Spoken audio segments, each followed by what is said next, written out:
हम लोग श्रीमद् भागवतम के तीसरे स्कंद के प्रथम अध्याय के 6 से लेकर 8वें श्लोक तक देखते हैं। हो पाएगा तो करने का प्रयास करेंगे। एक बात बड़ी जबरदस्त है, हमने सुनी थी, सुनी क्या थी, हमें बोली गई थी। वो भक्त तो देखिए पब्लिक के सामने कभी आने वाले नहीं हैं, लेकिन हम उनका नाम रख करके बोल रहे हैं। रामकृष्ण प्रभु हैं, बरसाने इस्कॉन के ही डिवोटी हैं, वो भजन में लगे हुए हैं। वो श्रीधर महाराज के शिष्य हैं, इस्कॉन प्रभुपाद जी के शिष्य हैं श्रीधर महाराज, उनके शिष्य हैं। तो उनको बिल्कुल आपको श्रद्धा से स्वीकार करना होगा। वो जो झूठ बोलने वाले व्यक्ति नहीं है। उनको एक दिव्य अनुभव हुआ जिसमें महाप्रभु उनके स्वप्न में आए, जैसे भी हुआ, और उनके हाथ में भागवतम थे। यदि भी वह 3 लाख नाम जप करते हैं, फिर भी महाप्रभु कह रहे हैं कि भागवतम दीजिए। एंड उन्होंने मुझे व्यक्तिगत रूप से कहा कि आप परम पूज्य राधानाथ महाराज के प्रवचन हमको दीजिए, हम सुनना चाहते हैं। ही अप्रिशिएट्स महाराज लॉट। तो ये कोई सामान्य बात नहीं है कि हम श्रीमद् भागवतम का उच्चारण कर रहे हैं, पढ़ रहे हैं। अनंत कितने जन्मों की पुण्य राशि जब इकट्ठी होती है, वो पुण्य जब फलीभूत मैच्योरिटी समझते हैं ना, मैच्योर होता है, तब व्यक्ति को भागवतम श्रवण करने का मौका मिलता है प्रमाणिक स्रोतों से। भागवत के वो प्रवचन करता जो हफ्ते भर में पूरा समेट देते हैं, उनकी बात नहीं कर रहे हैं। This is very important. और इसीलिए मेरे लिए मैं बिल्कुल स्पष्ट बोल रहा है, जो व्यक्ति श्रीमद् भागवतम में रुचि रख रहा है वो बहुत ज़्यादा आदरणीय व्यक्ति है। It is not ordinary thing. दुनिया में बहुत से लोग बहुत कुछ कार्य कर रहे हैं, उससे भगवान के प्रति प्रेम नहीं जागृत हो रहा है, उससे जागृत हो रहा है एक और जीवन इस भौतिक जगत में। और हमने क्या सुना? शिवदम। श्रीमद् भागवतम को श्रवण करने वाला व्यक्ति भगवान का प्रेम से भरा हुआ पार्षद बनकर भगवान के पास चला जाएगा। वैसे एक और इंटरेस्टिंग बात है कि श्रीमद् भागवतम में 10 नाम अपराध नहीं होते। श्रीमद् भागवतम के श्रवण कीर्तन में 10 नाम अपराध नहीं होते। और आपको उत्साहित कर दूं तो 6ठे स्कंद में जो अजामिल प्रसंग है, उसको बुरा बोलने के बाद अंत में बोला गया कि अगर कोई नाम अपराधी भी क्यों ना हो, वह भी इस प्रसंग को सुनेगा तो वैकुंठ चला जाएगा। आज जीव गोस्वामी जी टीका में लिखते हैं, बिल्कुल स्पष्ट। नष्ट प्रायेषु भद्रेषु की टीका में चक्रवर्ती पाद लिखते हैं कि जो नाम अपराध हैं वह क्षीण होते हैं, वह कमजोर होते हैं श्रीमद् भागवत के श्रवण के द्वारा। तो और यही बात प्रभुपाद समझाते हैं कि श्रीमद् भागवतम के श्रवण के द्वारा व्यक्ति को नाम में रुचि उत्पन्न करनी चाहिए। तो सब बातें हैं, तो चलिए भाग्य का वर्धन करते हैं। हम लोग शुकदेव गोस्वामी से आज सुन रहे हैं। इससे पहले के श्लोक में क्या सुना था आपने? सूत उवाच स एवं ऋषिवर्योऽयं पृष्टो राज्ञा परीक्षिता प्रत्याह तम सुबहुवित प्रीतात्मा श्रूयतामिति। परीक्षित महाराज ने प्रश्न किया कि विदुर जी और मैत्रेय का संवाद कहाँ हुआ और कब हुआ। तो अब उस पे सूत गोस्वामी जी कह रहे कि स अयम ऋषिवर्यो, वह जो शुकदेव गोस्वामी थे, कैसे थे वो? ऋषिवर्य थे, ऋषि में सर्वश्रेष्ठ थे। एवं इस प्रकार राज्ञा परीक्षिता पृष्ठा, जब राजा परीक्षित के द्वारा पूछा गया प्रश्न विदुर और मैत्रेय के संवाद के संबंध में, तम प्रत्याह, तम अर्थात उन परीक्षित महाराज को वह बोले। कैसे थे वह? शुकदेव गोस्वामी कहते हैं सुबहुवित, बहुत सर्वज्ञ थे, सब कुछ जानने वाले थे। प्रीतात्मा, बड़ा प्रसन्न होकर के बोले। प्रश्न अच्छा हो लेकिन उत्तर ना पता हो तो व्यक्ति दुखी हो जाएगा, और प्रश्न अच्छा हो और जानने वाला हो तो प्रसन्न होकर के बोलेगा। तो इसलिए कह रहे हैं प्रीतात्मा। क्या बोले? श्रूयताम इति, सुनिए, ध्यानपूर्वक श्रवण करें। अब शुकदेव गोस्वामी क्या बोले? तो शुकदेव गोस्वामी अब 11 श्लोकों में वर्णन करेंगे कि क्यों विदुर जी ने घर त्यागा। और बोलेंगे जब, देखिए शब्द है यदा, तो जब ऐसे करके कई बार आएगा। तो वो जब ऐसा हुआ, ऐसा करके जब आखिरी श्लोक आएगा तब कहेंगे विदुर ने घर त्यागा। तो अब अन्वय जब देखेंगे तो उसमें हर अन्वय में एंड में लगा दिया गया जब ऐसा हुआ तो विदुर ने घर त्यागा, जबकि वह हर श्लोक में नहीं है, वह एकदम अंत में आएगा। इन 11 श्लोकों का अन्वय लास्ट के श्लोक से है। लास्ट के श्लोक मतलब ये 11वें श्लोक से है। इन श्लोकों का जो 11वां श्लोक है, दैट मीन 6 + 11 कितना हो गया? 17 मैं देखा रही हूँ, 17-18 श्लोक जो भी रहा होगा वो है। उसमें बोलेंगे कि आयाता, जरा देख ही लिया जाए इसका जरा पारायण फाइल देखिए, इसमें कहाँ लिखा हुआ है, मैं भी एकदम से चेक नहीं किया। यदा यदा यदा यदा आते हुए उसके बाद श्लोक क्रमांक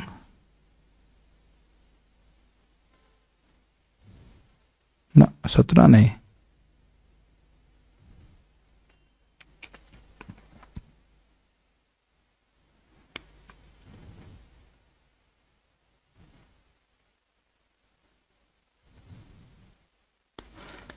एक शब्द आएगा जहाँ पे वो बोलते हैं कि उस समय उन्होंने, विदुर जी ने उस घर को त्याग दिया।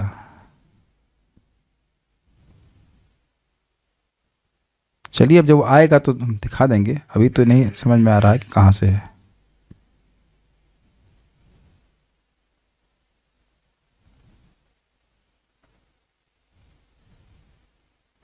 चलिए अब जब आएगा तो देखेंगे, अभी तो क्लास रुकेगी, ठीक है। तो अब उसको हम लोग बोलते हैं कि यहाँ पहले श्लोक में, इस छठे श्लोक में वो कह रहे हैं कि जब धृतराष्ट्र ने अपने छोटे भाई के पुत्रों को लाक्षा भवन में जला दिया, तब विदुर जी ने घर त्याग दिया। अब थोड़ा समझ ले भूमिका इसकी। अब आप प्रश्न करेंगे कि भाई जब लाक्षा भवन में युधिष्ठिर महाराज को जला दिया तब तो विदुर जी घर त्यागे नहीं थे, लेकिन वो पृष्ठभूमि तैयार हो गई थी।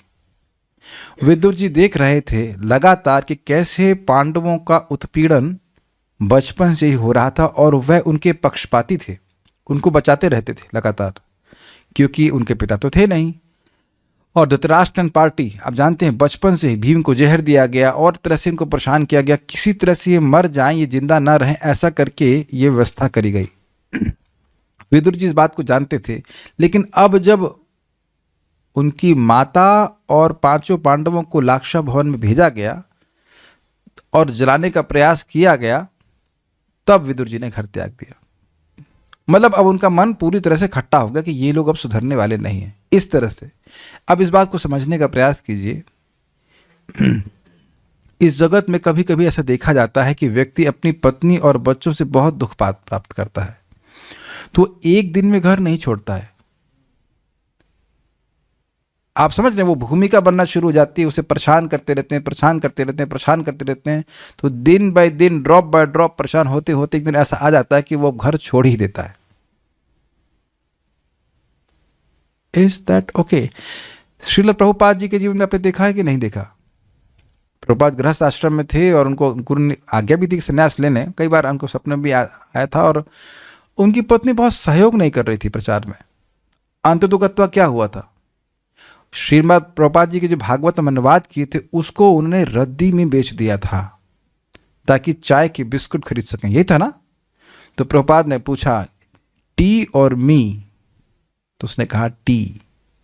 वो सोच रही मजाक कर रहे हैं, और उसी दिन प्रभुपाद ने घर त्याग दिया। ये तो हम सुनते हैं ना प्रभुपाद जी के लीलामृत में। तो ऐसा नहीं था कि एक उस बात पे छोड़ दिए, वो देख लिए कि इसका प्रचार में कोई मतलब रुचि नहीं है, श्रीमद् भागवतम के प्रचार में कोई रुचि नहीं है। क्या कोई ऐसा करने के बारे में सोच सकता है? आप विचार कीजिए कि श्रीमद् भागवतम को, और वह भी किसी ने अनुवाद किया हो। देखिए मेरे पास तो टेक्स्ट है, सब कुछ है, हम टाइप कर लेते हैं, स्टोर कर लेते हैं गूगल ड्राइव पे, फिर वापस आ जाएगा। हाथों से अनुवाद किया जाना है, कितना कठिन होगा, और उसको कोई बेच दे। Is it not? तो ये सारी बातें हैं जो प्रभुपाद जी को संन्यास लेने के लिए प्रेरित कर दी, और एक वन ऑफ द फैक्टर्स। तो उसी अर्थ में मैं समझाने का प्रयास कर रहा हूं कि यद्यपि जब पांडवों को जलाया गया था, ये जलाने का प्रयास किया गया था, तब वह विदुर जी घर नहीं छोड़े थे। अब इसकी हमें थोड़ी भूमिका भी बतानी होगी और कुछ कथाएं भी बताऊंगा। पहले हम श्लोक को बोल लेते हैं। श्रीशुक उवाच यदा तु राजा स्वसुतान् साधून् यदा तु राजा स्वसुतान् साधून् पुष्णन् अधर्मेण विनष्ट दृष्टि पुष्णन् धर्मेण विनष्ट दृष्टि भ्रातुर्यविष्ठस्य सुतान् विबन्धून् भ्रातुर्यविष्ठस्य सुतान् विबन्धून् प्रवेश्य लाक्षा भवने ददाह प्रवेश्य लाक्षा भवने ददाह। श्रीशुक उवाच श्रीशुक उवाच यदा तु राजा स्वसुतान् साधून् यदा तु राजा स्वसुतान् साधून् पुष्णन् अधर्मेण विनष्ट दृष्टिः पुष्णन् अधर्मेण विनष्ट दृष्टिः भ्रातुर्यविष्ठस्य सुतान् विबन्धून् भ्रातुर्यविष्ठस्य सुतान् विबन्धून् प्रवेश्य लाक्षा भवने ददाह प्रवेश्य लाक्षा भवने ददाह। श्रीशुक उवाच श्रीशुक उवाच यदा तु राजा स्वसुतान् साधून् यदा तु राजा स्वसुतान् साधून् पुष्णन् अधर्मेण विनष्ट दृष्टिः पुष्णन् धर्मेण विनष्ट दृष्टिः भ्रातुर्यविष्ठस्य सुतान् विबन्धून् भ्रातुर्यविष्ठस्य सुतान् विबन्धून् प्रवेश्य लाक्षा भवने ददाह प्रवेश्य लाक्षा भवने ददाह।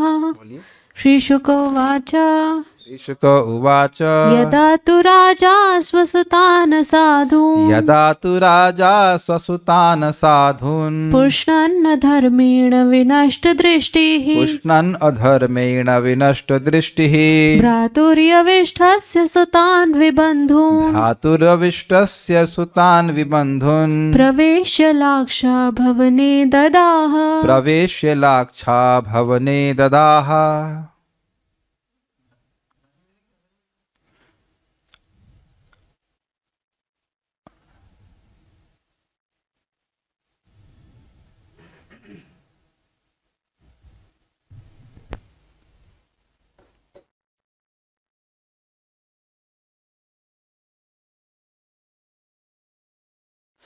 बोलने में ऐसा लग रहा है कि अधर्मेण, हम लोग बोल भी शायद अधर्म बोल रहे थे, फिर से बोलेगा और नहीं है, धर्मेण ही है। श्रीशुक उवाच श्रीशुक उवाच यदा तु राजा स्वसुतान् साधून् यदा तु राजा स्वसुतान् साधून् पुष्णन् धर्मेण विनष्ट दृष्टिः पुष्णन् धर्मेण विनष्ट दृष्टिः भ्रातुर्यविष्ठस्य सुतान् विबन्धून् भ्रातुर्यविष्ठस्य सुतान् विबन्धून् प्रवेश्य लाक्षा भवने ददाह प्रवेश्य लाक्षा भवने ददाह। नन्न पुष्णन्न से लग रहा है कि हाँ, मैं भी शायद ऐसे बोल रहा था कि और आ रहा था, है ना। फिर से एक बार बोला जाए। श्रीशुक उवाच श्रीशुक उवाच यदा तु राजा स्वसुतान् साधून् यदा तु राजा स्वसुतान् साधून् पुष्णन् धर्मेण विनष्ट दृष्टिः पुष्णन् धर्मेण विनष्ट दृष्टिः भ्रातुर्यविष्ठस्य सुतान् विबन्धून् भ्रातुर्यविष्ठस्य सुतान् विबन्धून् प्रवेश्य लाक्षा भवने ददाह प्रवेश्य लाक्षा भवने ददाह। धर्मेण ही शब्द है, वो साउंड ऐसा कर रहा है कि लग रहा है कि अधर्मेण। श्री शुकदेव गोस्वामी ने कहा, राजा धृतराष्ट्र अपने बेईमान पुत्रों का पालन पोषण करने की अपवित्र इच्छाओं के वश में होकर अंतर्दृष्टि खो चुका था और उसने अपने पितृविहीन भतीजों पांडवों को जला डालने के लिए लाक्षागृह में आग लगा दी। एक बात जरा देखिए, धृतराष्ट्र के आग लगाए थे धृतराष्ट्र के आग लगाए थे। अगर धृतराष्ट्र सभा में होते तो कहते ये तो गलत इल्जाम लगा रहे हैं ये तो गलत इल्जाम लगा रहे हैं, हम तो जाके लगाए नहीं। लेकिन यही बात आपने पकड़नी है। कोई व्यक्ति कोई कार्य करता है, उसकी प्रेरणा देने वाले को और उसकी सहायता करने वाले को वही लाभ, चाहे पाप या पुण्य, मिलता है जो उस करने वाले को मिलता है। इसीलिए जो लोग श्रवण कर रहे हैं वो बहुत लाभ दे रहे हैं, क्योंकि आपके बिना मैं क्लास दे ही नहीं सकता। असंभव, इम्पॉसिबल, चाहे रूम पे हो चाहे जूम पे हो, इम्पॉसिबल है ना। बहुत से गृहस्थ यहाँ पे वक्त होंगे कि दीक्षित हैं, पति भी दीक्षित है, पत्नी भी दीक्षित है। अब प्लीज़ बुरा नहीं मानेगा, लेकिन चैलेंज कर सकता हूँ कि पत्नी के संग बैठकर कितनी देर भागवत पढ़ते हैं। मैं अहंकार से नहीं बोल रहा हूँ, मैं भी नहीं पढ़ सकता। अकेले बैठ के पढ़ते हैं, कभी कभी आज तक पढ़े हम लोग अकेले बैठ करके? नहीं पढ़े। वो तो संगत होती है तब जाकर पढ़ते हैं, नहीं तो वही खाना ये पकना है, ये होना है, इसी में पूरी जिंदगी चली जाती है। तो भक्त लोगों की संगति होती है तो हम श्रीमद् भागवत हम पढ़ पाते। तो जो लाभ कदाचित मुझे मिलेगा ही, मिल रहा है, वही सबको प्राप्त होगा, कोई भी कमी नहीं है। कानों से सेवा करते रहिए, पहले तो ये समझ लीजिए। दूसरा बात, यहाँ पे एक शब्द है ददाह, जला दिया। परम पूज्य राधा गोविंद महाराज इसको बड़ा सुंदर तरह से समझाते हैं। वो कहते हैं कि भाई पांडव जले तो नहीं। अब इसके पीछे घटना क्या है? पांडव जले तो नहीं, तो यह क्यों कह रहे हैं कि जला दिया? यानी कि जलाने का पाप धृतराष्ट्र को लग गया, जबकि वो जलाया भी नहीं अंधा। वह जलाया भी नहीं, अंधा कैसे जलाएगा बताइए? वह जलाया भी नहीं, जलाने का आज्ञा दिया, इसलिए ऐसा हुआ। बहुत बड़ी बात है। एक व्यक्ति हमको पूछे कि उनके माता पिता उनको एकादशी नहीं करने देते तो उन्हें क्या करना चाहिए, तो मैं उसका उत्तर ही नहीं दिया। अब ये मैं भैया तो यही कहूँगा कि करो। अब माता पिता नहीं करने दे रहे हैं तो मैं यह तो नहीं कह रहा हूँ कि कहूँगा कि आप मत करिए, क्योंकि गो मांस खाने का पाप कौन ढोएगा? ऐसे अपने पाप नहीं सुधर रहे हैं, दूसरे का पाप भी लेके चलेंगे। Be very careful in what you are speaking, क्योंकि आप कुछ बोल रहे हैं और उसका प्रभाव किसी और पे हो रहा है, वो कर रहा है, तो उसका भी पाप या पुण्य आपको प्राप्त होगा। मैं कहूँ कि हरे कृष्ण मंत्र जपो, जैसे मैं कहता हूँ भाई स्नान करने के बिना भी आप हरे कृष्ण मंत्र जप कर सकते हैं। ये तो हम लोग पढ़ चुके हैं कि भगवान का भक्त अब ये पवित्रता का कोई नियम ना रखते हुए भगवान का स्मरण करता है। जप में कोई नियम नहीं है, इज इट नॉट? तो अब उस बहाने वो अगर करेगा तो मुझे पुण्य मिलेगा। It's very simple, very not complicated, not complicated at all. ये इस श्लोक से बहुत बड़ी शिक्षा लेनी होगी कि जिस व्यक्ति को हम जो कुछ भी कार्य करने के लिए कह रहे हैं या सहायता कर रहे हैं या प्रेरणा दे रहे हैं, तो उसका हमको भी पाप या पुण्य मिलेगा मृत्यु के बाद। ये श्रीमद् भागवत में आप श्रवण करने वाले हैं। Very very clear. तो आप लोग जैसे मैं समझ गए ना बात। और ददाह वाला बात क्या थी कि भाई जलाया नहीं, जला पाए नहीं, लेकिन जलाने का पूरा प्रयास कर दिया। अब इस पर थोड़ी भक्त को कथा नहीं पता होगी, तो उसको मैं थोड़ा बताकर फिर अन्वय समझाऊंगा।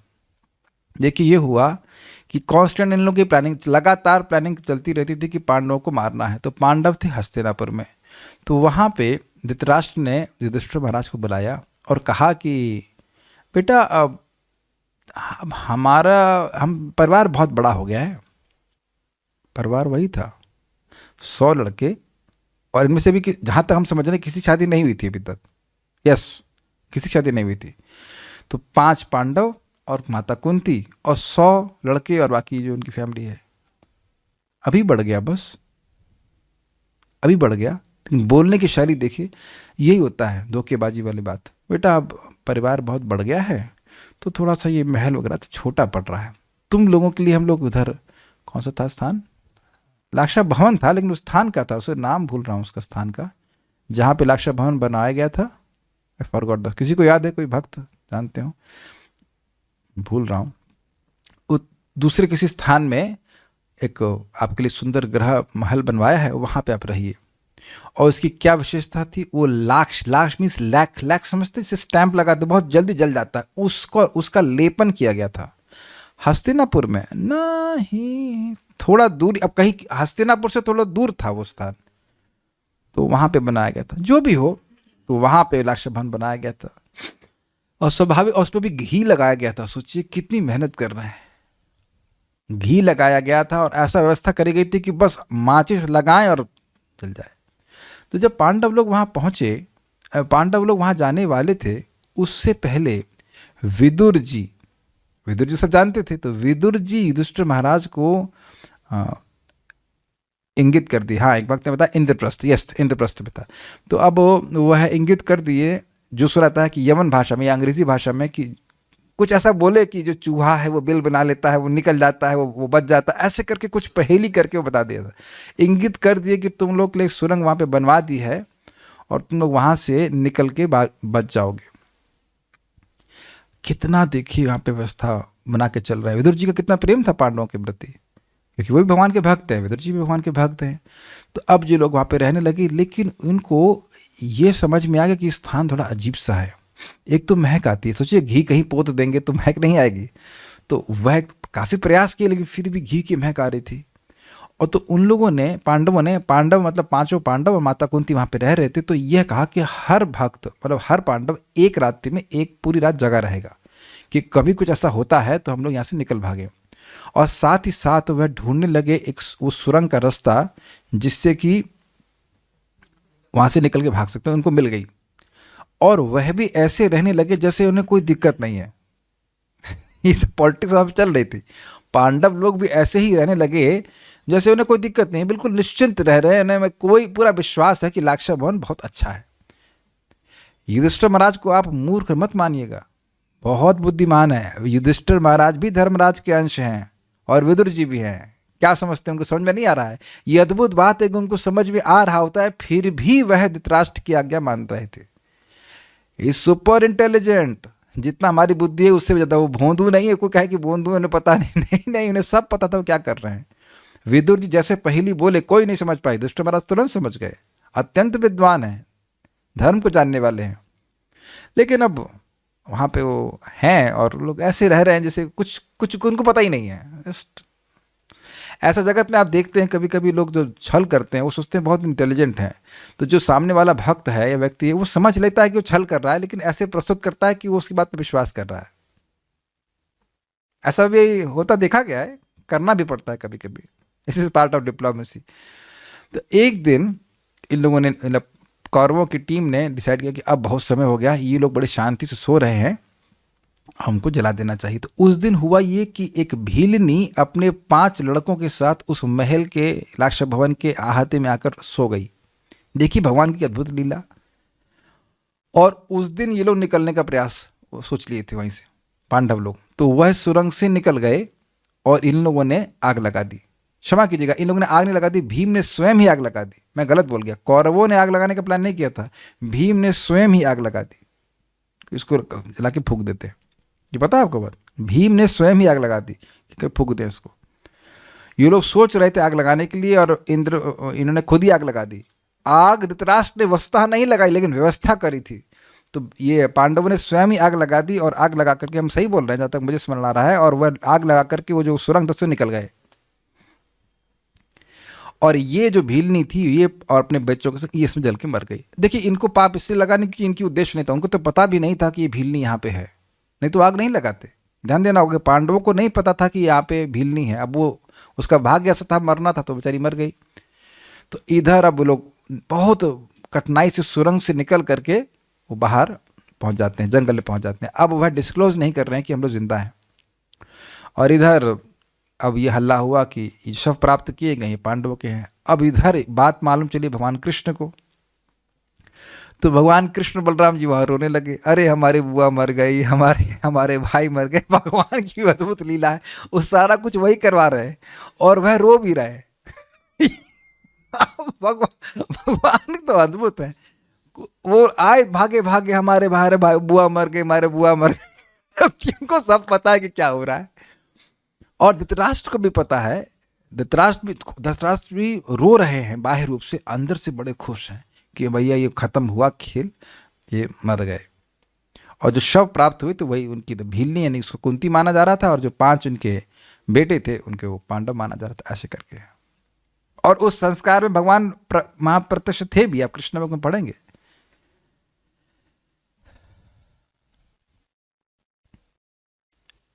ठीक है, तो ये सब बातें हैं, तो ये सारी भूमिका थी। तो अब हम खाली ये बोल रहे थे कि धृतराष्ट्र ने, वस्तुतः धृतराष्ट्र ने लाक्षा भवन में आग लगाई भी नहीं, भीम ने स्वयं लगाई, लेकिन पाप उनको लग गया योजना बनाने का। अब ये बहुत बड़ी शिक्षा एक और मिल रही है, बहुत बड़ी शिक्षा। आप किसी का हित करना की योजना बना रहे हैं, उसका हित होगा या नहीं होगा यह तो उसके कर्म के अनुसार है, लेकिन आपको लाभ मिल जाएगा। ये सीखा कि नहीं श्लोक से, बहुत बड़ी शिक्षा मिल रही है।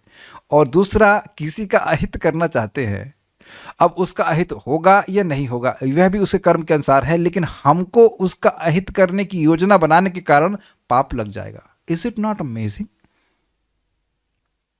यहां देख रहे हैं ना, प्रत्यक्ष देख रहे हैं कि लाक्षा ब्राह्मण को आग कौन लगाया। ये मैं अभी सोच रहा हूं क्लास देते समय कि आग लगाए भीम, लेकिन भीम को तो पाप लगा नहीं, पाप लगा दुर्योधन को, धृतराष्ट्र को। बड़ा अद्भुत बात है। और अद्भुत बात यह भी है कि पांडव जले भी नहीं, लेकिन वो जो योजना बनाई उसकी वजह से उनको पाप लग गया। बड़ा सुंदर बात है। अब सोचिए अगर हमारे सामने कोई व्यक्ति आए और कहे, हम सोचें, हम खाली सोच रहे हैं, आहा ये 16 माला कर रहे हैं, ये सुबह उठ रहे हैं, तो अब वो उठेगा कि नहीं उठेगा वो तो भगवान की बात, भगवान और उसके बीच में है। हमको लाभ हो जाएगा। This is such a wonderful thing if you are non envious. Make sense? अगर आपके मन में संकल्प आ रहा है कि काश ये व्यक्ति, ये भक्त अच्छे से भक्ति करे, वो करेगा नहीं करेगा वो आगे की बात है, आपकी भक्ति बढ़ जाएगी। बहुत बड़ी शिक्षा मिल रही है इससे। और अगर व्यतिरेक में देख लीजिए, दूसरे भक्ति को डिस्टर्ब करेंगे, वो डिस्टर्ब होगा या नहीं होगा अलग बात है, कि हमारी भक्ति जरूर डिस्टर्ब हो जाएगी। भागवतम से एक श्लोक से कितनी सारी शिक्षा मिल रही है कि नहीं मिल रही। अब हम लोग अन्वय देख लेते हैं, कहानी आप लोग समझ गए। श्री शुक वाचा, श्री सुखदेव गोस्वामी ने कहा, यदा तु विनष्ट दृष्टि, जब जिनकी अंतः दृष्टि खो चुकी थी ऐसे। तो अब अंतः दृष्टि क्यों कह रहे हैं? यदा तु विनष्ट दृष्टि का शाब्दिक अर्थ क्या होगा? जब धृतराष्ट्र की दृष्टि नष्ट हो गई थी। तो प्रश्न होगा कि दृष्टि तो पहले से नष्ट थी, दृष्टि तो जन्मांत थे, दृष्टि तो पहले से ही नष्ट थी। तो ये कहने का क्या मतलब हुआ कि उनकी दृष्टि नष्ट हो गई? तो अब समझ में आया, इसका मतलब है कि धर्म दृष्टि नष्ट हो गई। दृष्टि का अर्थ ज्ञान भी होता है। हम लोग ब्रह्मा जी के बारे में सुन चुके हैं, अमोघ दृक्। अमोघ दृक् मतलब अमोघ ज्ञान। तो दृष्टि का मतलब है ज्ञान। कई बार प्रवचन में कहा जाता है आप लोगों को दिख रहा है, तो दिख रहा का मतलब आप लोगों को समझ में आ रहा है कि नहीं। ये शब्द हम लोग कई बार उपयोग करते हैं, आप लोग को दिख रहा है कि नहीं। तो दिखने का मतलब है कि समझ में आ रहा है। तो उनकी दृष्टि, उनकी मति, उनकी बुद्धि नष्ट हो गई थी। क्यों? अरे भाई राजा हो तुम, अपने को तुम राजा बनना चाहते हो ना, यही अभिलाषा लेके चल रहे हो ना। चलो, तो राजा के लिए तो जो भी जन्म लेता है उसका पालन पोषण ऐसे करना चाहिए जैसे वो उससे खुद के बच्चे हो। तो क्या खुद के बच्चों को तुम जलाने भेजते हो? इतनी अक्ल नहीं तुम्हारे पास। ये राजा का धर्म है। जो कोई भी जन्म लेता है, चाहे हाथी हो, चाहे पेड़ हो, चाहे कुछ, उसका पालन राजा को ऐसे करना चाहिए मानो वो खुद के बच्चे हों। ये तो हम सुन चुके हैं कई बार। और वह अपने ही भाई के बच्चों को अग्नि में फेंक रहा है, तो बताइए उसकी धर्म की दृष्टि नष्ट हुई कि नहीं? इसीलिए कह रहे हैं विनष्ट दृष्टि। क्लियर? ऐसे राजा का मतलब राजा धृतराष्ट्र ने असाधुन स्वसुतान, असाधुन का मतलब जो साधु नहीं थे, अपने बेटे दुर्योधन आदि अपने अधार्मिक बेईमान पुत्रों का धर्मेण न पुष्णन, उचित मार्ग पर कभी पोषण नहीं किया। क्योंकि श्लोक बोलते समय आ रहा था कि अधर्मेण ना, ऐसे समझिए, ना धर्मेण पुष्णन, या कह लीजिए कि अधर्मेण पुष्णन, अधर्म मार्ग में ही पोषण किया, धर्म मार्ग में कभी पोषण नहीं किया। इसको समझने में कोई कठिनाई नहीं होगी। शायद ही कोई व्यक्ति यहाँ उपस्थित होगा इस समय कलयुग में जिसके माता पिता बोलते हों या खुद 4 बजे उठते हों। अब आप लोग डिवोटी होंगे उसकी बात अलग है, लेकिन जब डिवोटी नहीं थे तो क्या किसी के माता पिता बोले थे कि सुबह 4 बजे उठो पढ़ने के लिए? हाँ, अज्ञान इकट्ठा करेंगे। कोई कभी बोलता है कि जप करो? यहाँ तक कि बोला ये मुर्गा खाना चाहता है, ऐसा बोलना नहीं चाहते हैं तो माता पिता ही लेके आते हैं ना। अब भी तो हम तो जान रहे हैं नाम क्यों स्मरण हो रहा है, लेकिन हम खाली एग्जाम्पल दे रहे हैं कि ये देखा जाता है कि पिता शराब पीता है तो बच्चे को ही बोल, अरे जाओ एक लेके आ जाओ। तो इसे कहते हैं अधर्मेण पोषण। भाई सीधी सीधी बात है, पिता शराब पी रहा है और लड़का लेके आ रहा है, तो अब उसमें सहायता नहीं कर रहा, तो उसको शराब पीने का पाप नहीं लग जाएगा? कुछ समझ में आया कि नहीं आया? दुर्योधन जब अधर्म करना चाहता था तो धृतराष्ट्र का ये कर्तव्य था कि उसको बोले कि यह तुम नहीं कर सकते। और ध्यान दीजिएगा, आप ऐसा मत सोचना कि दुर्योधन, क्षमा कीजिए, धृतराष्ट्र जो है वह का मतलब शक्ति नहीं थी, बेचारे वो अंधे थे। अगर वह बोल देते तो भीष्म पितामह वहां खड़े थे, दुर्योधन की हालत कुछ क्षमता नहीं थी कि वो कुछ उल्टा बोल सके। Does that make sense to the devotees? Bhishma Pitamah के सामने किसी का सामर्थ्य नहीं था कि कुछ उल्टा चल जाए। ऐसा नहीं था दुर्योधन बगावत कर दे, ये क्षमता नहीं थी। वह मोह में थे, दुर्योधन के मोह के कारण, आसक्ति के कारण उसको मना नहीं कर पाते थे। आप बात समझ रहे हैं? ऐसा मत सोच रहे कि धृतराष्ट्र कमजोर थे, अब वो तो मतलब अंधे थे तो डर के मारे उनसे माना ना। उधर भीष्म पितामह खड़े हैं, उनको पूरा विश्व जीत नहीं सकता था। तो ये दुर्योधन क्या है? कुछ भी नहीं है। द्रौपदी के संग भी जो अपमान हुआ उसके बारे में आगे सुनेंगे, वह भी उन्होंने वो चुप रहे। अगर वो बोल देते भीष्म पितामह को कि आप इसको रोकिए, तो अब दुर्योधन की क्षमता नहीं थी कि कुछ कर सके। ये जगत में देखा जा रहा है कि व्यक्ति आसक्ति के कारण अपने बच्चों को अधर्म में पोषित कर रहा है। रात्रि में 12-1 बजे तक, 2 बजे तक बच्चा पढ़ रहा है अज्ञान को, और सुबह उठने में कहता है कि उनको जुकाम लग जाएगा। हम ऐसे भक्त लोग ऐसा बोलते, खुद सुबह उठ रहा है, ऐसा कुछ हो रहा है, अरे जुकाम लग जाएगा तो उसके लिए दवा कीजिए। लेकिन बच्चों को समझाना चाहिए कि भाई देखो, हम जब ये जब करो, ये से तुम्हारे तुम मृत्यु से पार होगे। ये सब बातें समझानी चाहिए, धर्म के बारे में शिक्षा देनी चाहिए। नहीं तो बाप क्यों बने या गुरु क्यों बने? ये बात बहुत इंपॉर्टेंट है। धर्मेण न पोषणन, कभी भी उचित मार्ग पर पोषण नहीं किया। और हुआ क्या? हुआ ये कि आगे जो व्यक्ति पूरे विश्व का मुकुट सर पे धारण किया था, वह जमीन पे पड़ा हुआ था, वही दुर्योधन। जांघ टूटी हुई थी और कोई पानी देने वाला भी वहां पे नहीं था। हम लोग प्रथम स्कंद में सुन चुके हैं, यही हुआ उसकी गति। बहुत गंभीर और बहुत ही कठोर बात मैं बोल रहा हूं। आज जिस बच्चे को धर्म पे पोषित नहीं कर रहे हैं, उसकी दुर्गति का निर्माण माता पिता ही कर रहे हैं। बात कठोर लग रही होगी, लेकिन बात कठोर है, वही तरह से बोलनी पड़ेगी। ये जो दुर्योधन की दुर्गति जानते हैं ना, उसको भीम की गदा ने उसकी जंघा को तोड़ दिया था। तो जंघा क्यों टूटी थी? उसी जंघा पे दुर्योधन द्रौपदी को बिठाने का प्रयास कर रहा था ना। इसलिए प्रयास तो नहीं कर पाया, मतलब बोल रहा था।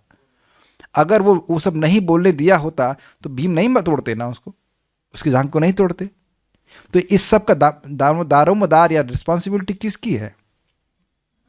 धृतराष्ट्र की है। बल्कि जब दुर्योधन का जन्म हुआ था तो पता है वह गधे की तरह रेक रहा था, ये पता है आपको बात? और तभी कहा गया था कि इसको आप छोड़ दीजिए, इसको बहिष्कृत कर दीजिए। विदुर जी बोले इसको बहिष्कृत कर दीजिए तो आपके सारा परिवार बच जाएगा। लेकिन दुर्योधन को नहीं त्याग पाए धृतराष्ट्र। तो समझने का प्रयास कीजिए, धर्म के पथ पे व्यक्ति की आसक्ति उसको चलने नहीं देती। और यहाँ पे प्रकट आप देख रहे हैं। एक मैं छोटी सी कहानी बताना चाहता हूँ यहाँ पे। एक बहुत बड़ा चोर था, एक्चुअली मर्डरर था। ये कथा सुना आपने?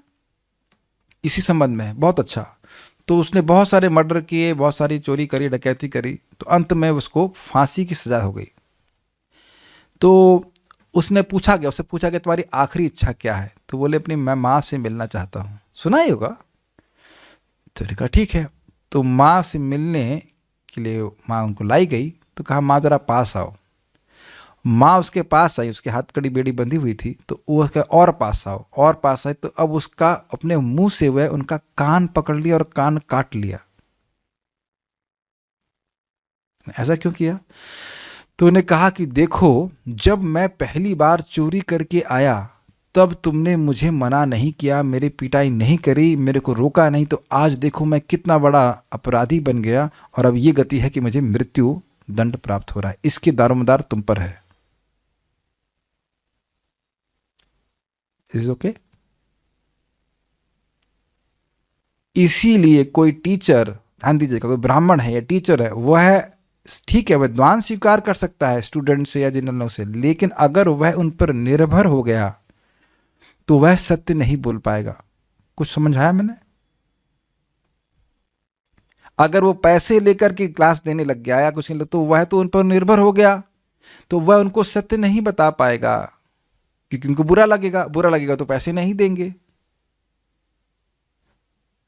वो अपनी सेवा नहीं कर। इसीलिए ब्राह्मण लोग किसी की नौकरी नहीं करते थे, ताकि वो सत्य बता सके। और सत्य हित के लिए बताया जा रहा है। Make sense? किसी को बुरा लगे इसलिए नहीं बताया जा रहा है, किसी को दुख देने के लिए नहीं बताया जा रहा है। ये जगत दुख का घर है, ये बताया जा रहा है। भगवान की भक्ति करो, ये बताया जा रहा है, तो इससे हित हो इसलिए बताया जा रहा है। यद्यपि कभी कभी लोगों को बुरा लग सकता है,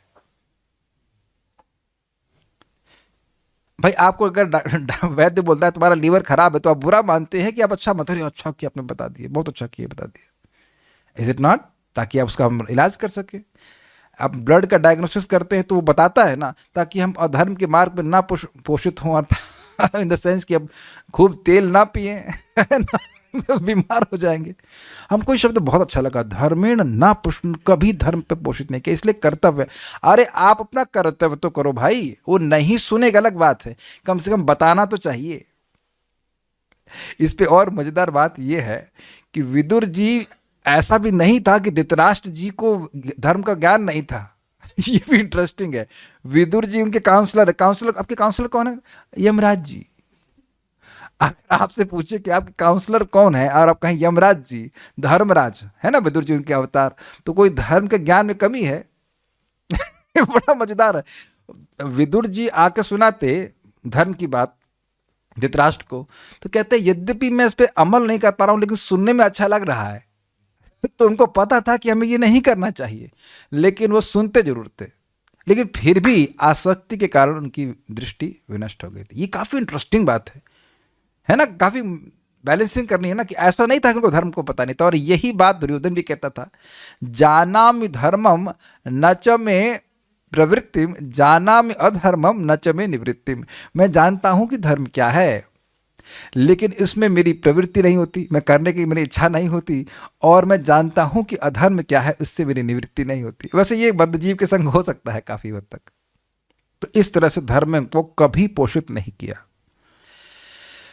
अच्छा, तो क्या प्रमाण है कि पोषित नहीं किया? तो कहते हैं यविष्टस्य भ्रातु, अपने कनिष्ठ, यविष्ट मतलब कनिष्ठ, कनिष्ठ भाई पांडु के विबंधुन पितृविहीन सुतान युधिष्ठिरादि पुत्रों को लाक्षा भवने प्रवेश, लाख के ग्रह में प्रवेश करवाकर दधा आग लगवा दी। ध्यान दीजिए कि आग वह नहीं लगवाए, लेकिन व्यवस्था किए, इसलिए सारा पाप लग गया।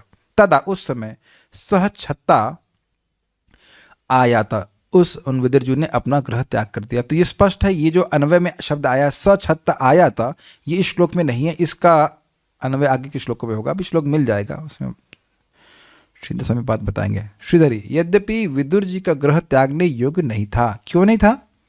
क्यों नहीं था? क्योंकि भगवान उसको अपना ही घर मानते थे, निरंतर आते रहते थे। फिर भी विदुर जी ने अपने उस ग्रह का त्याग करवा दिया। इसके कारण रूप से कौरवों के अपराधों को यदा इत्यादि 11 श्लोक में सुखदेव जी ने बतलाया है। तो 6 + 11 = 17 है ना, 17 17 में देख लेंगे। छठे श्लोक से लेकर 15वें श्लोक के बाद 16वें श्लोक में लिखा हुआ है। Let us try to find it out. 16 में मिल जाएगा क्या? इसमें तो नहीं मिल रहा है, या तो लग रहा है कि इस पारायण फाइल में वो श्लोक गायब तो नहीं हो गया है। ये भी संभावना हो सकती है, इट मे बी पॉसिबल कुछ गलती हो।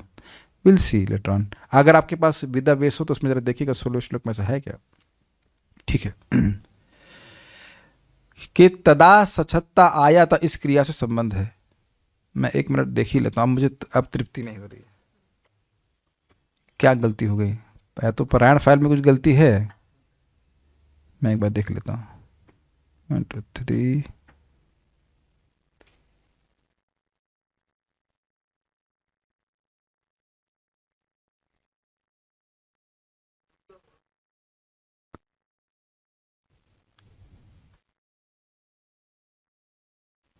मैं श्लोक देखा हूं, अब मुझे क्यों दिख नहीं रहा है, मुझे नहीं समझ में आ रहा।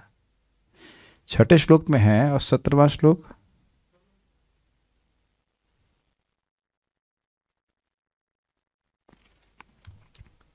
क्या हो गया भाई? चलिए अब उसको, ये अद्भुत बात है, ऐसा लग रहा छुप गया है वो बात। सछत्ता ये मैं देखा था, लेकिन अब हाँ ये रहा ना, छत्ता शब्द तो है लेकिन नहीं दिख रहा। Anyways will will will do the research work later on. चलिए पढ़ते हैं। तो सछत्ता आया था, इस क्रिया संबंध, वो क्रिया उस श्लोक में आ रही है। कौन सा श्लोक है उसको हम देखना पड़ेगा। समाव भागवतम इज हाइडिंग द श्लोक इन फ्रंट ऑफ अस, नहीं दिख रहा। आगे पढ़ते हैं। सुखदेव जी ने कहा कि राजा धृतराष्ट्र केवल आंखों की अंधे नहीं थे, उनकी बुद्धि भी मारी गई थी। इसकी व्याख्या मैंने कर दी। वे अपने दुष्ट पुत्रों को का तो अन्यायपूर्वक पालन करते थे और अपने छोटे भाई पांडु के पितृहीन पुत्रों को लाक्षागृह में भेजकर उसमें आग लगवा दिए थे। उस समय विदुर जी ने अपने ग्रह का त्याग कर दिया। बाल प्रबोधिनी। इस प्रकार से राजा के द्वारा पूछने पर सुखदेव गोस्वामी ने उस ही संवाद को प्रारंभ करने की इच्छा से तब विदुर जी के ग्रह त्याग के कारण रूप कौरवों के अपराधों को कहा यदादि श्लोक से स्पष्ट है। जब राजा धृतराष्ट्र ने कनिष्ठ भ्रातु पांडु के पुत्र युधिष्ठिर को लाक्षा भवन में प्रवेश करके जला दिया, तब विदुर जी ग्रह से निकल गए। तो अब यहाँ पे क्या बात सीखने वाली है? जला दिया मतलब ददाह। यहाँ से बात आ रही थी कि भाई जलाया तो नहीं, जलाने की खाली प्लानिंग करी, लेकिन ऐसे सुखदेव गोस्वामी क्यों बोल रहे हैं कि जब जला दिया तब विदुर चले गए? क्योंकि जलाने का पाप उनको लग गया। पांडवों पर दया किया जाना ही उचित था, इस आशय से कहा विबंधुन अर्थात पितृहीन। अब ये बहुत सुंदर बातें वो कह रहे हैं। देखिए, कोई समर्थ व्यक्ति है, उसके खिलाफ वह षड्यंत्र करते तो बात समझ में आती। ये तो पहले से ही असहाय है किसी का, और बचपन से असहाय है।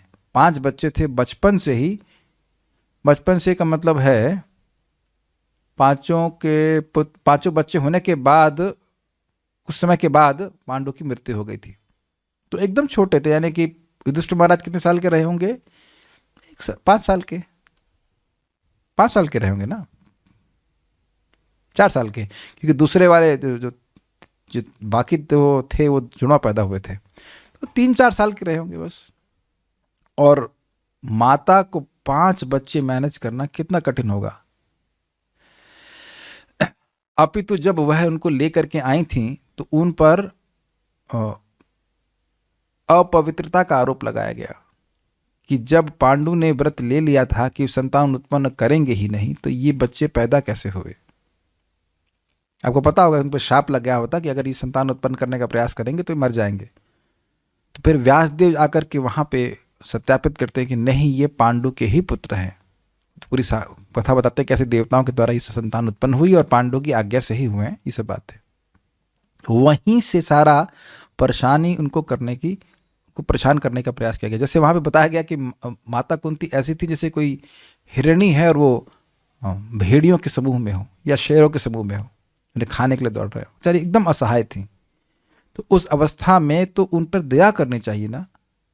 आप विचार कीजिए कि कोई किसी का भाई है और छोटा भाई है स्पेशली, और छोटा भाई मर गया है, और मान लीजिए ताऊ जी बोलेंगे ना, ताऊ होगा, वह ताऊ समर्थ है, राजा है, तो क्या वह उनके बच्चों का पालन नहीं करेगा? अच्छा ये बता दीजिए कि पांडवों में दोष क्या था? अगर वो पांडव खराब होते तो अलग बात होती, वो लड़के नालायक होते तो अलग बात होती। युधिष्ठिर महाराज जैसे आज्ञाकारी और सद्गुण संपन्न सारे पांडव, ऐसे लोगों के प्रति तो सहज प्रेम होता है ना, और उनको जलाने की भावना रखना कितनी गलत बात है। तो इसलिए कह रहे हैं कि विबंधु मतलब जिन पे दया ही की जानी चाहिए थी, जो पितृहीन थे जिन पे दया की ही जानी चाहिए थे, और वह खुद के ही संबंधी थे, उन पे दया की ही जानी चाहिए, उनको लाक्षा भवन पे भेजने की उसने प्लानिंग करी। कुछ समझ रहे हैं? धर्म ये था, समझ रहे हैं? विनष्ट दृष्टि से लिंक कीजिए। धर्म तो यह था कि वह उनका पालन करे, क्योंकि उनके पिता नहीं हैं। आपको पता है अर्जुन बार बार भीष्मदेव को अपना तात कहता था कि आप मेरे पिता हो। देखिए, हमने अनुभव किया, हमारे एक रिश्तेदार हैं, उनके बेटे, उनका जन्म तब हुआ जब उनके पिता की मृत्यु हो गई थी। तो कभी भी अपने मामा को अपना पिता कहता या कभी किसी और पुरुष को पिता कहता, तो उसको बोलना पड़ता कि ये हम तुम्हारे पिता नहीं हैं। तो उसकी माता वो बात समझाएं कि नहीं, ये तुम्हारे पिता हैं, ये तुम्हारे पिता नहीं है। Naturally everyone wants a father, नहीं? स्वाभाविक सी बात है कि पिता का प्रेम भी चाहिए होता है।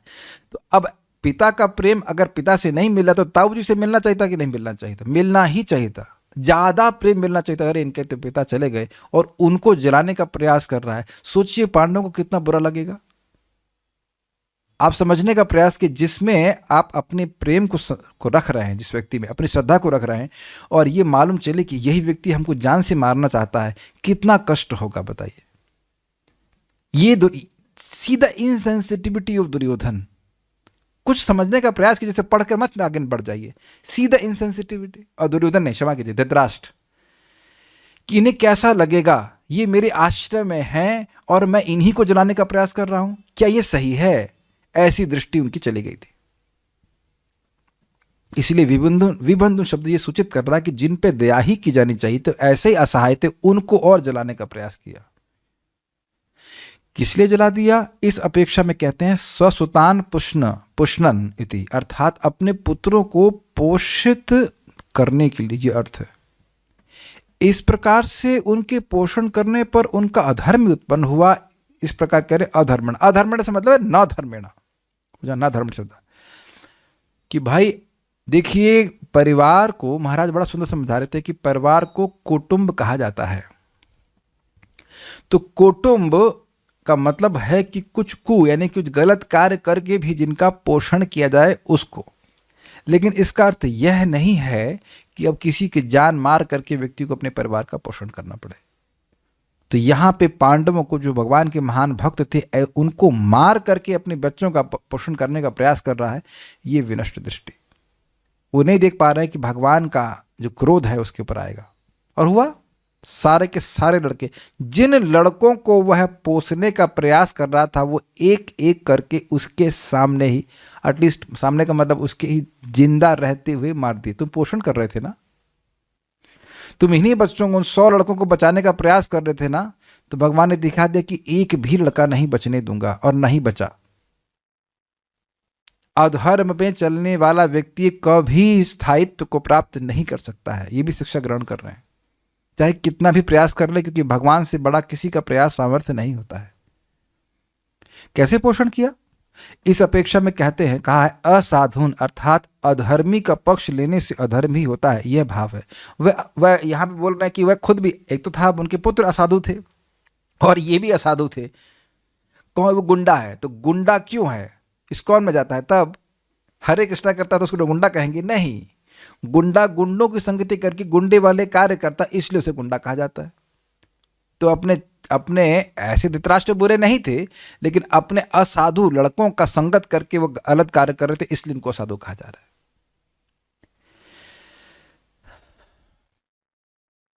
अब कोई कहे कि अरे भाई अधर्म करने से तो नरक जाना पड़ता है, तो क्या उनको दिख नहीं रहा था कि अधर्म करने से मैं नरक जाऊंगा? तो कहते हैं, तो कैसे नरक पात का हेतु अधर्म किया गया? उस अपेक्षा में कहा गया कि विनष्ट दृष्टि, अर्थात जिसका धर्म विषय ज्ञान रूपी दृष्टि या चक्षु नष्ट हो गया है, वह व्यक्ति अर्थात धृतराष्ट्र। उनको नहीं दिख रहा था कि यहाँ जितना भी खेल खेल लो, लेकिन यमराज जी देख रहे हैं। वैसे तो विदुर जी के रूप में देख ही रहे हैं कि क्या कर रहे हैं, लेकिन अन्यथा भी धर्मराज देख रहे हैं कि तुम क्या कर रहे हो। जैसे महाराज परम्परा समझाते हैं, अन्यत्र की इस जगत में देखा जाता है कि कभी कभी जज लोग उत्पीड़न करते हैं। मैं नहीं कह रहा कि सारे जज लोग ऐसे करते हैं, लेकिन कभी कभी ऐसा करते हैं कि वह ब्राइब ले लेते हैं और वो गलत फेवर दे देते हैं। जो व्यक्ति परेशान होता है उसको और परेशान करते हैं। प्लीज़ कोई अगर जज सुन रहा हो तो वही बुरा नहीं मानेगा, हम तो सम्मान करते हैं, लेकिन ऐसा हो सकता है कि कुछ लोग ऐसा करते हो, सभी लोग नहीं करते। या फिर बहुत से लोग प्रोफेशन में ऐसा गलत करते हैं, तो सोच रहे हैं कि हम बड़ा अच्छा कमा रहे हैं, लेकिन तुम्हारी कमाई धर्मराज, यमराज, यमदूतों के सामने काम नहीं आएगी। किसी भी गलत व्यक्ति को अच्छे व्यक्ति का उत्पीड़न व्यक्ति करता है, किसी का भी उत्पीड़न करते हैं, तो हमको बहुत आगे भोगना पड़ेगा। तो कह रहे ऐसी दृष्टि उनकी नहीं थी, वो देख नहीं पा रहे थे, धर्म की दृष्टि नष्ट हो गई। तात्पर्य एक इंटरेस्टिंग बात है, नरक जाने के लिए क्यों प्रयास कर रहे हो? आप विचार कीजिए, क्या लक्षा भवन को बनाने में मेहनत लगी कि नहीं लगी? बहुत लगी। आप लोग घर में कभी घी तो नहीं पोते होंगे इज इट नॉट? घी पोत रहे हैं, ये कर रहे हैं, तो मेहनत की जा रही है नरक जाने के लिए। क्या उसको बेवकूफ़ी नहीं कहा जाएगी? अरे तुमको मेहनत ही करना है तो भजन करो ना भगवान का, भगवान के पास चले जाओ।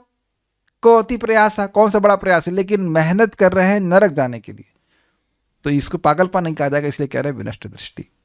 तात्पर्य, धृतराष्ट्र जन्मांध था, किंतु अपने बेईमान पुत्रों के समर्थन हेतु अपवित्र कार्य करने में उसका अंधापन दृष्टि के शारीरिक दोष से कहीं बड़ा था। दृष्टि की शारीरिक कमी से किसी की आध्यात्मिक प्रगति नहीं रुकती। यत्सात् सर्वत्र सर्वदा। कोई अंधा है तो क्या वो हरे कृष्ण नहीं बोल सकता है? बिल्कुल बोल सकता है। बहुत से लोगों को आपने बड़ा सुंदर कंठ में गाते हुए देखा होगा, वो अंधे होते हैं। अब यदि भी वो अलग बात है कि वो हरे कृष्ण मंत्र नहीं बोल रहे हैं, लेकिन सुन के वो गा लेते हैं, और कम से कम भोग नहीं देख रहे हैं भोग तो नहीं देख रहे हैं एटलीस्ट। तो वह तो कठिनाई नहीं, बिल्वामंगल ठाकुर ने तो स्वयं को अंधा ही कर लिया था, तो क्या वो भक्ति में आगे नहीं बढ़ पाए? लेकिन इस तरह की अगर धर्म दृष्टि नष्ट होगी तो न व्यक्ति बहुत अधोगति को प्राप्त होता है। और धर्म की दृष्टि नष्ट होने का कारण था असत्संग। This can happen with any devotee also. इसीलिए महाप्रभु कहते हैं असत्संग त्याग यही वैष्णव आचार। सत्संग से ही व्यक्ति को दिखता है कि ये सही है, ये गलत है।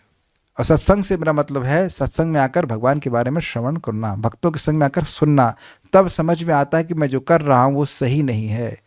और दूसरा, उस सही कार्य को करने की शक्ति प्राप्त होती है। सब लोग को दिख रहा है बात? भोजन नहीं करना चाहिए, प्रसाद ही ग्रहण करना चाहिए। बहुत बड़ा प्रभाव होता है, लेकिन सत्संग में आता है तभी होता है, और नहीं तो यार कुछ नहीं होता, खाओ। और जब कुछ होगा तब ये व्यक्ति गायब हो जाएगा जो कह रहा था कि कुछ नहीं होता। Make sense? पाप करके हम जब नरक जाते हैं तो जो बोलने वाला था उससे कोई मतलब, वो तो अपना वो तो दूसरे नरक में जा रहा है, वो आपके साथ अकम्पनी करेगा नहीं कि भाई हम तुमको बोले थे तुम्हारे साथ चलते हैं। तब आप बोलेंगे अरे यार ये तो बहुत कुछ हो रहा है यार, ये तो हम तो अरे तुमने शराब पीने को बोला था, कुछ नहीं होता। अरे यार ये तो हमको तेल में उबाल रहे हैं, सॉरी शराब पीने से क्या होता है, वो लोहे गर्म लोहा पिला रहे यार, तो बताया नहीं तुमने यार। वो कहेगा मैं भी तो पी रहा हूं देखो। होता है कि नहीं? ये स्थिति है। इसलिए ऐसे लोगों की बात नहीं सुननी चाहिए। अरे अब एक व्यक्ति था, बच्चा, बहुत प्यारा बच्चा, होटल से इधर आया तो किसी आश्रम में रुक गया। वहां वो जल्दी उठ गया 3:30-4 बजे। तो कहते इतना जल्दी क्यों उठ रहे हो? इतना जल्दी नहीं उठा जाता है। तो उसको बड़ा आश्चर्य हो कि हमारे संग में आके रुका। वो कहता यहाँ तो सब 3:30 बजे उठ जाते हैं। वहां सो कॉल्ड आश्रम में बोला गया उनको कि इतना जल्दी नहीं उठना चाहिए। और बच्चा उठना चाहता है तो कह रहे नहीं उठना चाहिए। तो ये कलयुग का स्वभाव है। किंतु जब कोई कायिक रूप से स्वस्थ होते हुए भी आध्यात्मिक रूप से अंधा होता है तो वह अंधापन मनुष्य जीवन की उन्नति मार्ग में भयावह रूप से बाधक होता है। क्या मतलब हो गया? उन्नति मार्ग है। देखिए मनुष्य जीवन हमें कुछ समय के लिए मिला, इसके द्वारा हम चूज कर सकते हैं कि हम कहाँ जा रहे हैं। वैकुंठ जाना चाहते हैं वैकुंठ चले जाएं, भगवान की भक्ति करके। स्वर्ग जाना चाहते हैं स्वर्ग चला जाए, नरक जाना चाहते तो नरक जाना चाह सकते। तो उन्नति मार्ग बेसिकली इज टुवर्ड्स वैकुंठ। बहुत स्पष्ट समझ लीजिए, बड़ा धैर्य से भक्ति कीजिए। चलो भाई हम भगवान के पास इस जन्म में नहीं भी पहुंच सके, लेकिन कम से कम ट्रैक पे तो वही, कम से कम वैकुंठ के ही ट्रैक पे रहें। कुछ समझ में आ रहा है? ट्रैक कहीं नरक की तरफ ना हो जाए। Is it okay? तो ये कैसे होता है? शास्त्र श्रवण के द्वारा व्यक्ति स्थिर रहता है। I just see there some questions and comments and then stop. अगले श्लोक हम कर लेंगे।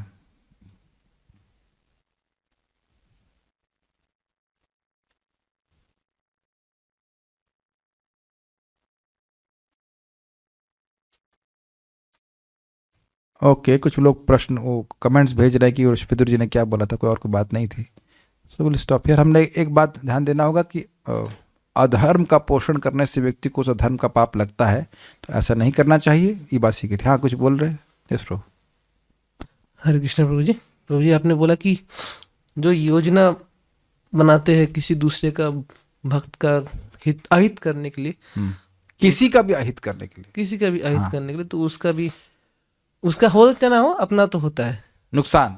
नुकसान। हाँ पर ये भी हम लोग सुनते हैं कि कलयुग में मन से किया गया अपराध को अपराध नहीं गणना करते हैं, तो फिर और ये भी तो सुनते हैं कि मन से किए गए अच्छे कार्य का फल मिलता है। देखिए जब हम मन से सोचते रहेंगे तो कर ही बैठेंगे। वही कार्य करते हैं जो मन से खूब सोचते हैं। तो इसका बड़ा अच्छा आपका प्रश्न है। देखिए अगर ऐसे गुस्सा आ जाए किसी व्यक्ति के प्रति तो उसका स्मरण करना चाहिए, नहीं ये हमारे मन में क्यों आया, है ना। कभी बंदर आपका छछवा छीन ले तो आप स्वाभाविक ऐसे कर सकते हैं, बट अब बंदर कुछ भी हो, आपको संपत्ति तो नहीं छीना है। वो बेचारा भूखा है, आपकी गलती, हमारी गलती से केला पहले ही दे देना चाहिए था, शांति से बैठा रहता। उससे अधिक तो सो कॉल्ड परिवार वाले छीन के लेके जाते हैं कि नहीं। उससे अधिक तो गाली दिया क्या बंदर, ऐसा किया और गाली तो नहीं दिया ना, उससे अधिक तो कितना ही मनुष्य लोग दुख हमको देते हैं। मैं ये एग्जाम्पल दे रहा हूँ। देखिए बात सीधी ये है, अगर कोई हमारे प्रति खराब बर्ताव कर रहा है तो हमारा ही बुरा कर्म है, पहले तो ये समझना होगा। और आप ये देखेंगे कोई खराब बर्ताव कर रहा है, अकस्मात एक समय आता है एकदम से चेंज हो जाता है, देखा है आपने, एकदम से वो आपके जीवन से चला ही जाता है। ये आप हट जाते हैं, वो हट जाता है, वो हट जाता है, बिल्कुल गायब हो जाता है। तो ये दिखा रहा है कि ये मेरे कर्मों का ही प्रभाव है। उसको क्या ब्लेम करना, ये सीखना ही पड़ेगा। We must learn this. क्योंकि अगर हम इस भावना में आ गए कि इसने मेरा खराब किया है तो मैं भी इसे खराब करूंगा, पहले बात तो किसी का खराब कर नहीं पा रहे हैं, खाली आदि भौतिक स्वरूप को देख रहे हैं, तो ये द्वेष हमको इस जगत में फिर बांध के रखेगा। अगर जेल के झगड़े सॉल्व करते रहेंगे तो जेल से बाहर नहीं निकल पाएंगे। अग्रीड? और ये होना ही है, जगत में लोग खराब बर्ताव करेंगे ही। हमेशा अच्छा बर्ताव करे तो आश्चर्य करे, अरे अच्छा कैसे कर दिया इन्होंने। कलयुग में अच्छा बर्ताव कोई करे, मीठा बोल दे तो आश्चर्य करिए, नहीं करे तो आश्चर्य बिल्कुल मत कीजिए। Is it okay? हमें अपनी तरफ से करने का अच्छा प्रयास कीजिएगा। आप देखना, जब भी हम व्हेनेवर वी एक्सटेंड आवरसेल्व्स, किसी की सहायता करते हैं, किसी के प्रति कुछ हम दया से मतलब just some, how to say, some expression of affection is extended, English में अगर कहूँ तो आप उसका अनुभव अपने हृदय में बहुत प्रसन्नता के रूप में देखते हैं। आप किसी को भी प्रेम एक्सटेंड कर रहे हैं, किसी को भी, किसी तरह भक्त को या किसी व्यक्ति को, तो आप स्वयं देखेंगे कि आप बहुत प्रसन्न हो गए स्वयं। और ये समझ में आ रहा है, ये किसी के बारे में सोच रहे आहा क्या वो जब कर रहा हो कितना अच्छा है।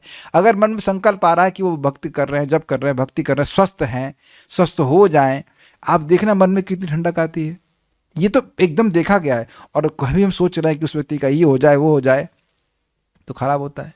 ये प्रैक्टिकल देखिए, चित्त तो दूषित हो गया ना। यही महाराज समझा रहे थे, परम पूज्य वृंदावन चंद्र महाराज, यही प्रश्न किया गया उनसे। तो क्या आप जानते थे कि ये प्रश्न महाराज से किया गया है? नहीं, लेकिन आपने भी वही प्रश्न किया कि समझ आ रहा है? आपका प्रश्न था ना कि लोग कैसे जानते हैं, यही प्रश्न किया। तो महाराज कह रहे हैं कि भाई देखो, भगवान को हम अपने चित्त में ला नहीं सकते हैं, लेकिन चित्त का ऐसा निर्माण कर सकते हैं कि भगवान आना चाहें। तो अगर हम किसी का नुकसान चाहते हैं तो हमारा चित्त दूषित हुआ कि नहीं हुआ, उसमें एनवी आई कि नहीं आई, तो वो तो भगवान के रहने के लायक स्थान नहीं रहा ना फिर।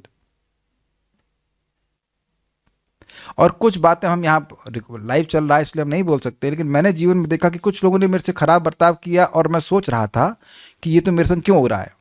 बाद में शास्त्र पढ़ने से अरे भाई पहले तू लाया क्या था जो तेरा छीन लिया, बहुत सारी चीजें थी। And now whatever has happened I am free to preach about Krishna. तो कभी कभी हम लोग या मोस्ट ऑफ द टाइम हम नहीं समझ पाते कि भगवान ने हमारे संग गलत, सो कॉल्ड गलत क्यों किया। अब एक वक्त हमारे सामने बैठे हैं, उनका पूरा बिजनेस खराब हो गया, लेकिन ये धाम में आकर के रह रहे हैं। खुद ही बोल रहे थे कि बिजनेस अच्छा चल रहा होता तो हम धाम में नहीं आते, नहीं आ पाते। तो कुछ प्रयोजन लेकर के आते हैं। हमेशा भगवान अपने भक्तों को आनंद ही देना चाहते हैं। नारद जी की माँ मर गई थी 5 साल की उम्र में, तो आज नारद जी बन गए। ये बात समझने का प्रयास कीजिएगा। तो ठीक है, उसका अपराध नहीं लगता है तो अच्छी बात सोचना चाहिए ना कि मैं इतने भक्तों को प्रसाद खिला रहा हूं, ये कर रहा हूं, वो कर, अच्छी बात सोचना चाहिए, तो उसका लाभ मिल जाना चाहिए, पॉजिटिव सोचना चाहिए ना। Is it not?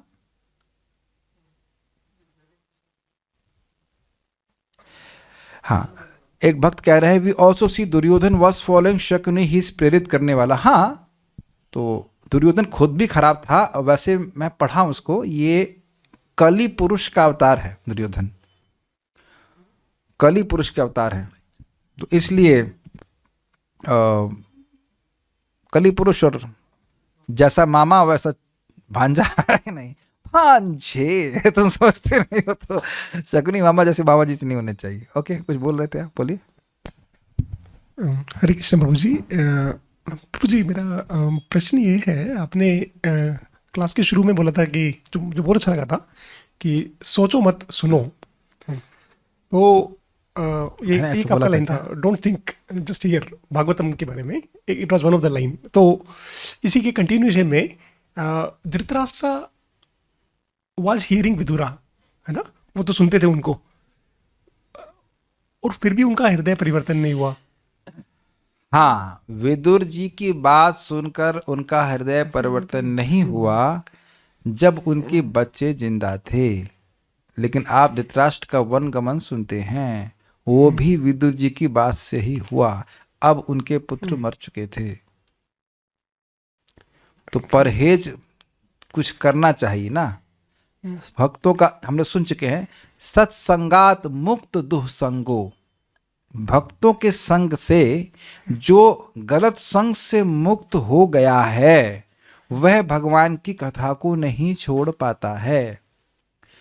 ध्यान से सुनिएगा, भक्तों की संगति कर रहे हैं लेकिन अभक्तों का संग कर रहे हैं तब कथा को छोड़ सकता है, लेकिन अगर भक्तों के संग से वह अभक्तों का संग छोड़ देता है तब कथा को नहीं छोड़ पाता। बहुत स्पष्ट सुना होगा। तो अब विदुर जी की बात सुन रहा था, लेकिन वह अब दुर्योधन का असत संग भी कर रहा था, इस कारण से वह अधर्म में प्रवृत्त हो रहा था। लेकिन जब दुर्योधन आदि मर गए, मामा शकुनी भी मर गए, तो अब विदुर जी जो बोल रहे हैं, जो पहली बात तो धृतराष्ट्र जी दुखी भी थे, उस वक्त लोगों को थोड़ा अधिक बात समझ में आती है पावर चली गई थी। और जब विदुर जी ने कितने कठोर शब्द बोले कि तुम कुत्ते की तरह रह रहे हो, ये शब्द थे ना वहां पे, एकदम कुत्ते, गृहपाल इव शब्द था, तुम कुत्ते की तरह रह रहे हो, पांडवों रोटी फेंक रहे हैं, तुम कुत्ते की तरह घर में खा रहे हो, ये शब्द थे।